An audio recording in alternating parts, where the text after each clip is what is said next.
This is Papa Platte, German superstar streamer. I'm a professional racist now. What? No, hold up, Racer. Kevin, it's Racer! Kevin! Survival specialist, and most importantly, conqueror of the most brutal gaming challenges imaginable. Holy sh**, big speed. Red Bull Athlet. Und jetzt den Backflip. Yo! And this is Basti GHG, winner of multiple top-level competitive Minecraft tournaments and the second coolest German influencer to have never revealed his face. This guy is a gamer to the highest degree, and his stream schedule kind of looks like the inverse of mine. These two titans of the German streaming industry teamed up to take on a two-player Nuzlocke challenge, and it would be a waste of my multilingual talents, as well as my thousands of hours of Nuzlocke experience, if I didn't share this genuinely wild journey with an international audience. It's, in my mind, a story of friendship prevailing in the face of hardship. It's a story of absolutely terrible Nuzlocke plays, as well as truly great ones. Along the way, I'll give you some in-depth analysis, so you can learn something for your own runs. Let's see if I can do this without angering my entire home country for putting their favorite streamers' bad Nuzlocke plays on blast. Ich bin pChal. Ich bin der wahrscheinlich beste Nuzlocker der Welt, und das hier ist Papa Platte und Basti GHG's Soul Link Nuzlocke. Our German gamer's journey begins in the lab of Heart Gold and Soul Silver, where the heroes are confronted with their randomized starter choice. Kevin and Basti decide to play a randomizer that only gives them and their opponents Gen 1 and 2 Pokemon. They're mostly playing with standard hardcore rules, except that they can use healing items if their opponents do. And of course, their Pokemon are linked to each other. If one dies, the other must too. The analytical pro gamer Basti is confronted with a choice between Machop, Poliwag, and the Drizzler. The choice seems pretty clear. I do have some things to say about fully evolved Pokemon like Politoed and randomizers, but we'll get to that. For now, let's marvel at Kevin's highly skilled ability to find Mewtwo as a starter and ponder about the implications of this monster's life being linked to Basti's middling frog.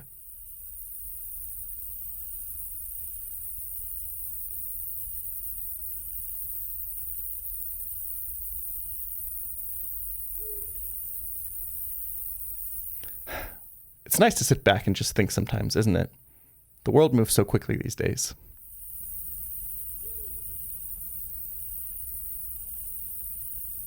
Speaking of, our heroes have made their way to Route 29 to catch their first wild encounters in Cubone and Porygon. Here they will be confronted with what will turn out to be by far the biggest challenge of this whole run, actually capturing Pokemon. Kevin, like a child who's been handed a rocket launcher, commands Mewtwo to send his potential new team member into geostationary orbit, never to be seen again.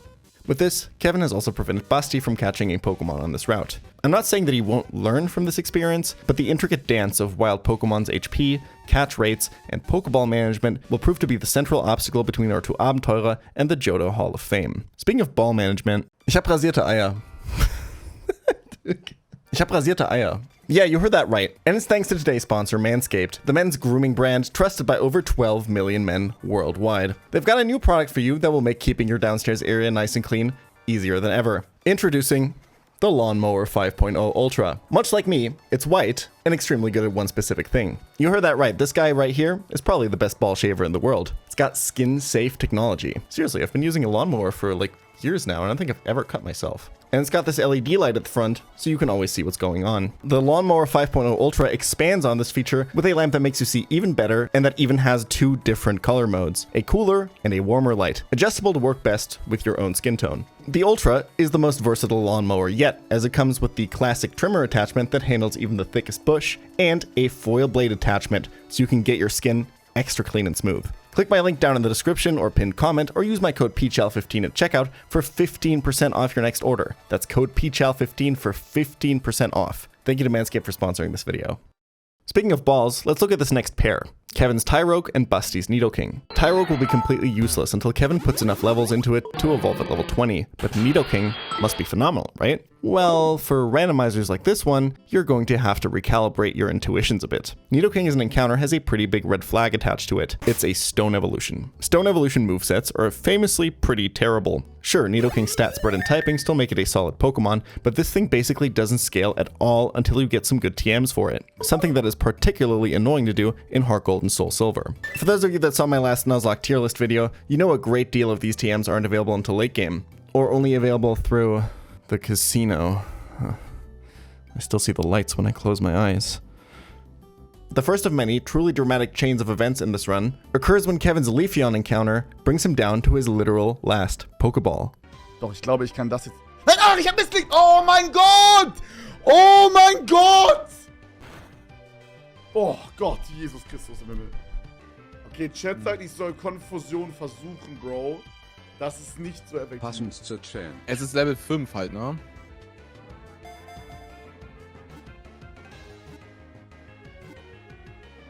Oh, Digga, ich dachte schon. Ich try Konfusion, Bruder, ja. Ey, Bruderherz, wenn ich das jetzt kill, dann tut's mir leid. Aber ich glaube, das ist die einzige Option. Ja, komm, mach.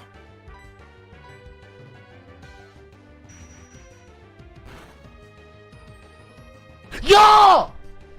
Oh mein Gott. Oh, bitte jetzt 4 Bälle, Bruder, bitte. Ich drück auch A jedes Mal. Oh, Ja, moin. Fuck. Ah. Nein. Oh, Digga, das ist der letzte Ball. Bitte, Bruder, bitte. Bitte.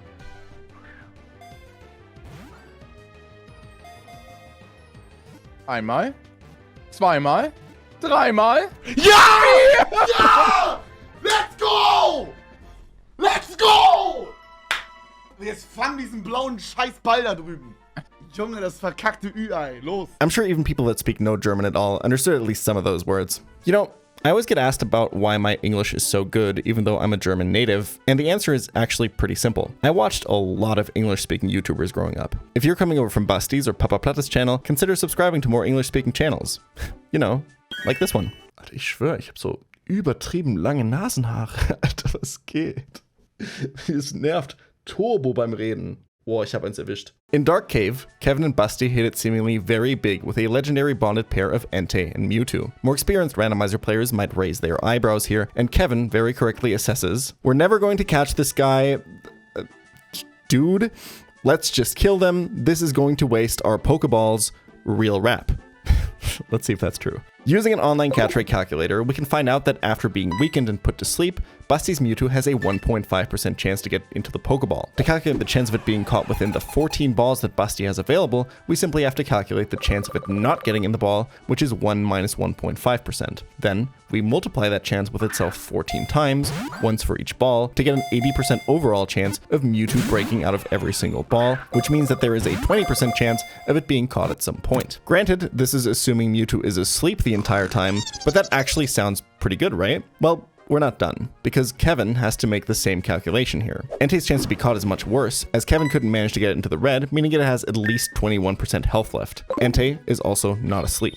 Remember that these two Pokemon are linked, so if either of our players fails the capture, they both walk out of the cave empty-handed. Entei only has a 0.83% chance to get in the ball, and to make matters worse, Busty only has 8 Pokeballs. Plugging Entei's catch chance, as well as the reduced Pokeball number into our formula, we can see that Entei only has an overall 7% chance to be caught by the end of this battle. To get the chance that both players will obtain their legendary, we now have to multiply Mewtwo's total chance of capture with Entei's, resulting in an overall 1.4% chance of the duo walking away with their legendary. Considering the two aren't grinding for money and Pokeballs are a real and limited resource, it's pretty clear to see why running from these two would have been a good decision, especially considering they have what I would consider to be fairly solid teams. I'm definitely not saying Busty, Kevin, or you playing at home have to do these kinds of calculations to win your Nuzlocks. I'm just showing you some example numbers so you can get a better ballpark intuition of what these catch rates typically look like. Besides, wasting 10 Pokeballs for a 1% chance of getting a legendary duo isn't that bad either. Much bigger problems will however start to arise when players start to get too greedy about getting these encounters. By the way, isn't it weird that there's no German word for foreshadowing? First though, the two must beat their first gym leader, Faulkner, which they do with ease. Busty even uses some advanced Perish Song tech to finish off this fight. All this guy needs now is a Gothitelle and he's basically a world champion.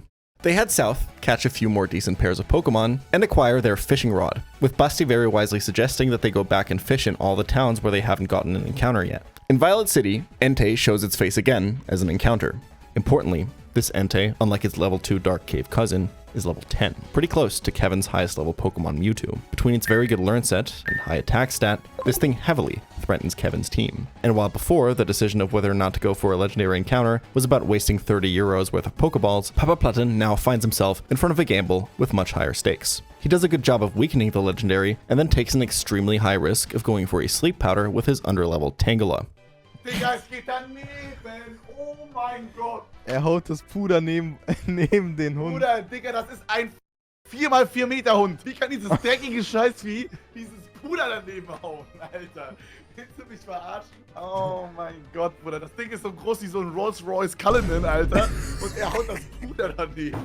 Mann, das macht gar keinen Sinn. Frustrated with the back-to-back misses of Tangela, Du dummes Scheiß! Kevin pushes his luck even further, getting his Tangela, and with it, his friend Squirtle killed. But the sunk cost fallacy has now taken full control of Kevin's actions. Goaded on by his tilted souling partner, he tunnels on capturing the legendary. Oh mein Gott, jetzt raus, jetzt raus, jetzt raus. Wenn du Eier hast, dann wirfst du nochmal. Gleich opfert er noch Mann. Digga, es wackelt nicht mal. Oh mein Gott, das hat sich so null gelohnt. Digga, wenn ich jetzt Eier hab. Dann kill ihn jetzt wenigstens noch für EP. Tackle? Ja, I guess, aber ich glaube nicht, dass das reicht. Ich scheiß mich zu. Mach noch einen. Meine komplette Hose ist vollgeschissen.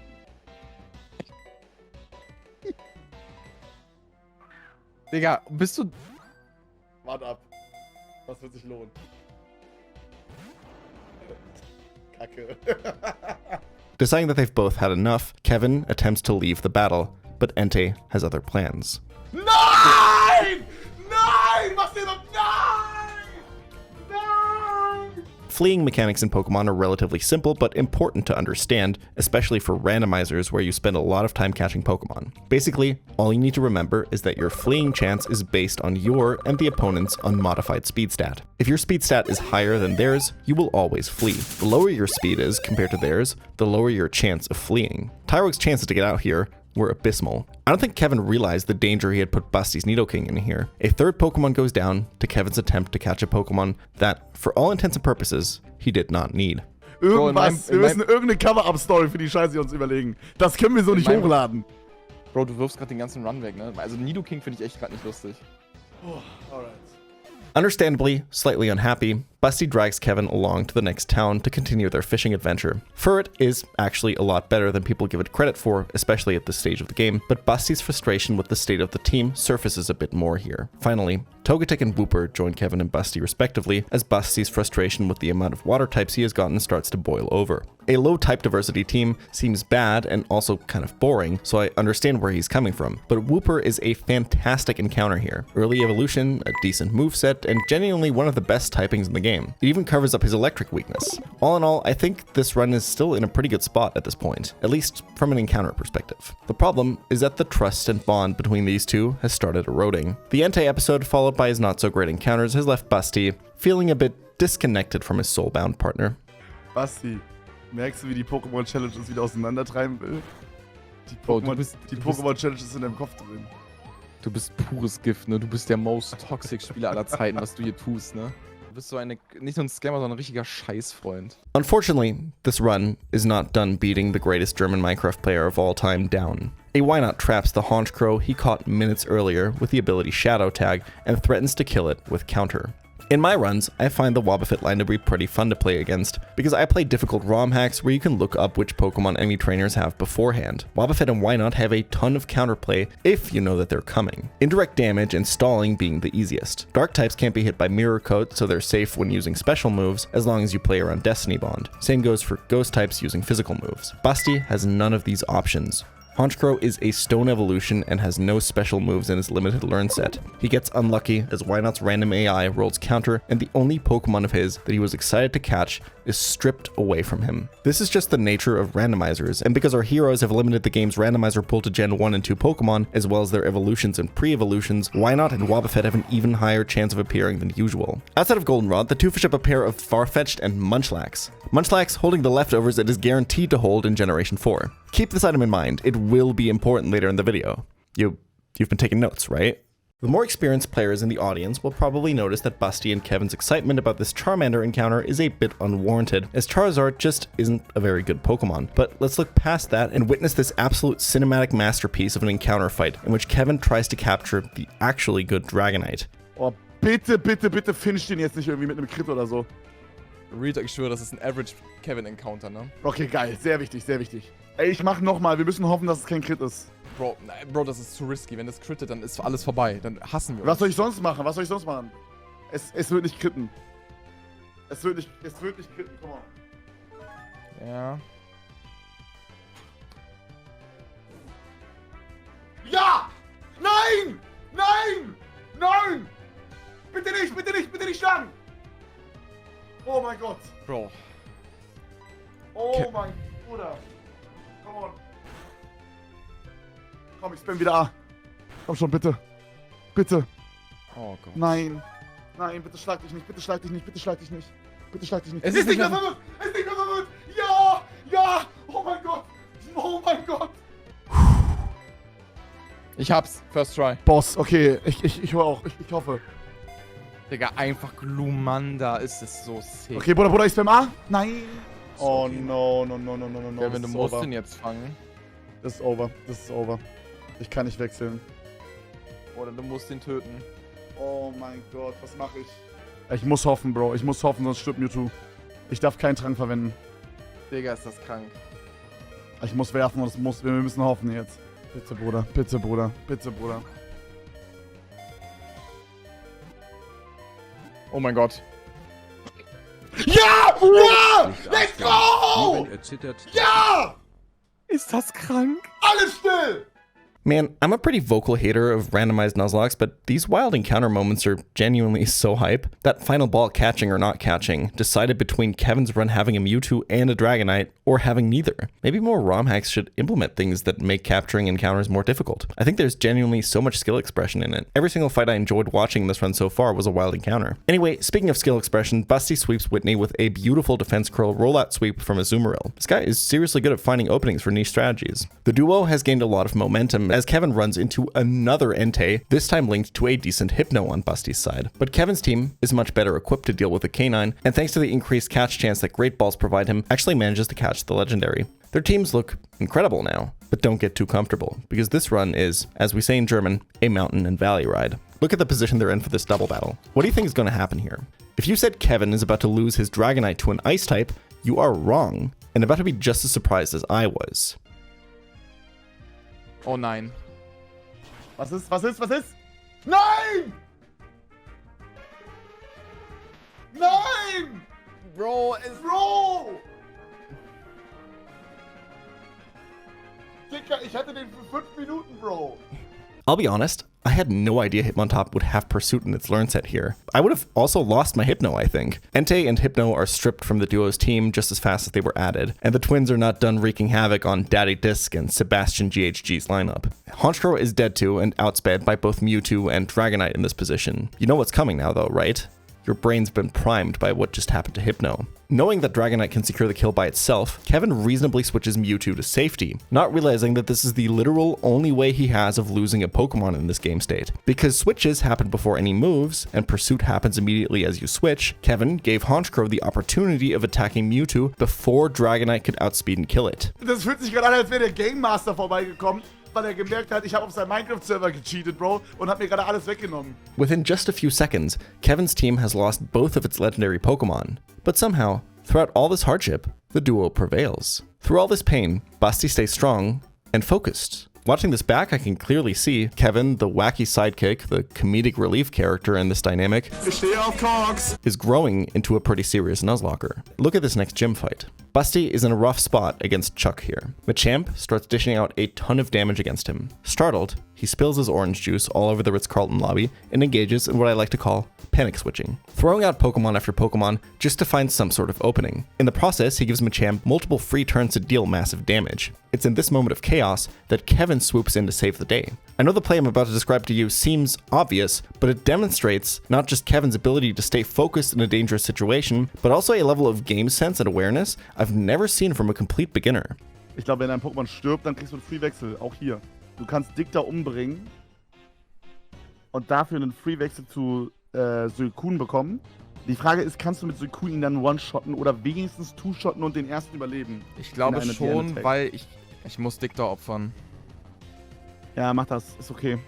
Das ist halt dein Snibble, ne? Ja, juckt. Weg mit dem Vieh. Ey, rest in peace, Mann. Rest in peace. Danke für deinen Service. Danke für den Service Würstchen und danke für den Service Schiedel. Ihr seid die Besten.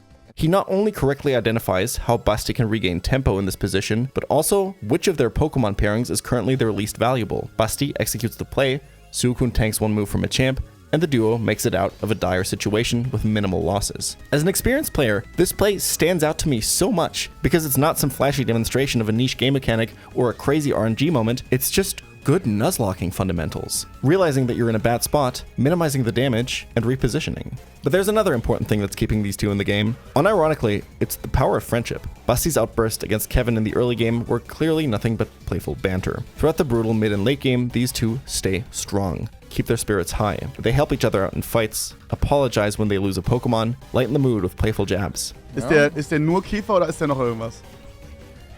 Käfer. Der geiert auf Flügel. Ja, junge Arschlecken. Na und? It's really hard to convey this if you don't speak the language, but these two clearly have strong chemistry and history, and I think this matters. Keeping your mental up and not tilting is a very underrated Nuzlocke skill. Gut, Bruder, dann wünsche ich dir viel Erfolg mit dem nächsten Kommentar. Good luck. Danke dir. Natürlich auch.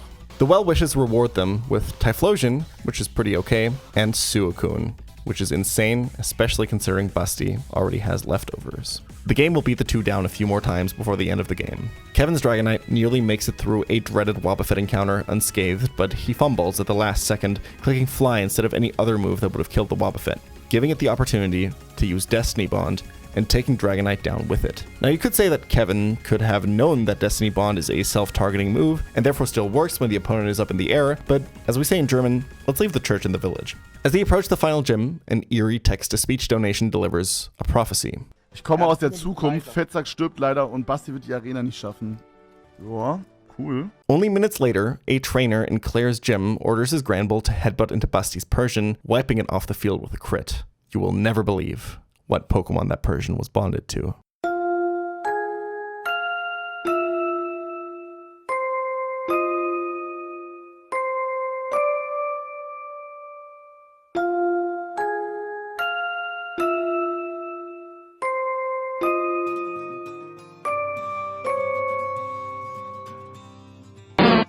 Also, yeah, Snorlax's German name is Relaxo, and I think that fucking rules. This entire run, it seems like the two always hang on by just one or two good Pokemon, losing Mons everywhere to the most random things, but pushing through regardless. And on their penultimate encounter, the friends lock in a second Suicune, this time for Kevin, giving them just in time what I would call a real shot at beating the randomized Elite Four.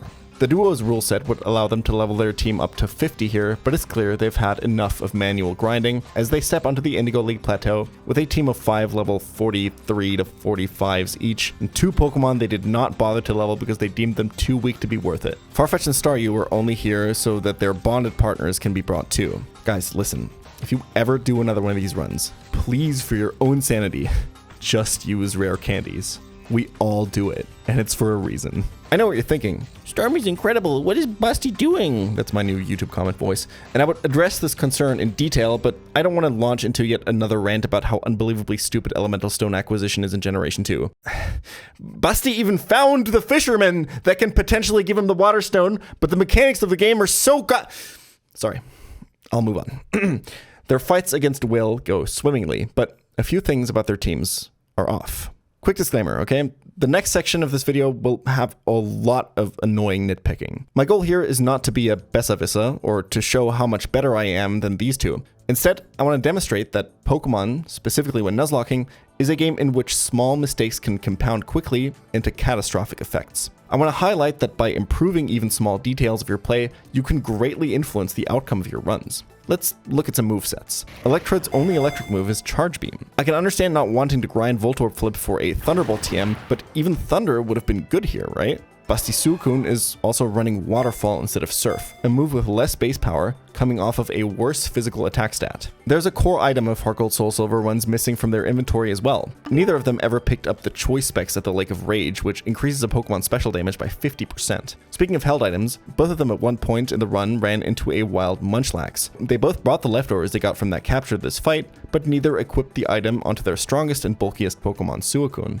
At least, putting them on Relaxo like Basti did is a decent call as well, but here's the thing, they didn't need to choose at all. You see, had they picked up the Thief TM and Rocket HQ, they could have at any point returned to the route where they caught their respective Munchlaxes and stolen however many leftovers they wanted. Combining this with the infinite Protect TMs you can buy in Goldenrod's department store would have made for a stacked team with crazy amounts of survivability. Okay, their teams are suboptimal, but honestly not by that much. This team can definitely win as long as nothing crazy happens. But then Koga sends in his Tauros. Basti makes a very reasonable switch to Snorlax and gets crit. He tries to attack, gets outsped, and the bull crits again, slaying our friend Relaxo. Sometimes RNG strikes at the worst possible time. It's a part of the game. Basti scrambles to get back into the game, but the damage is done. This unfortunate RNG check has put Basti in a position where the inaccuracies in his team building will really show. He tries to revenge kill with Typhlosion, but can't find the KO and is put on the back foot yet again. Finally pivoting Suicune in to save the starter, but now the legendary has taken too much damage because it had to come into a takedown from Tauros to protect Typhlosion. Koga sends in Grand Bull. Remembering how this thing annihilated his Persian earlier in the run, the Minecraft player is in full desperation mode. And brother, he starts digging straight down. He's not the only one who's intimidated in this position. Suicune's attack has dropped and waterfall damage is greatly reduced. It's all falling apart so quickly now. Surf would have two-shot the normal type from this position. Basti will make one final, fatal mistake here that will seal the fate of his and Kevin's run. Feeling like he has no more outs against Grand Bull, he fishes for a flinch with waterfall, leaving Suicune in on Grand Bull and loses the only hope this run has left. We see later in the fight that Electrode actually would have been able to tank 2 headbutts here. We see Electrode deal too little damage with Charge Beam. We see Basti heal Typhlosion in the back after Koga heals Grand Bull. A full restore on a low HP Suicune here would have almost certainly won him the fight. Instead, Basti is just out of strong options. And when Koga sends out a Slowking that walls the rest of the team, as we say in German, the sour drop has been sucked.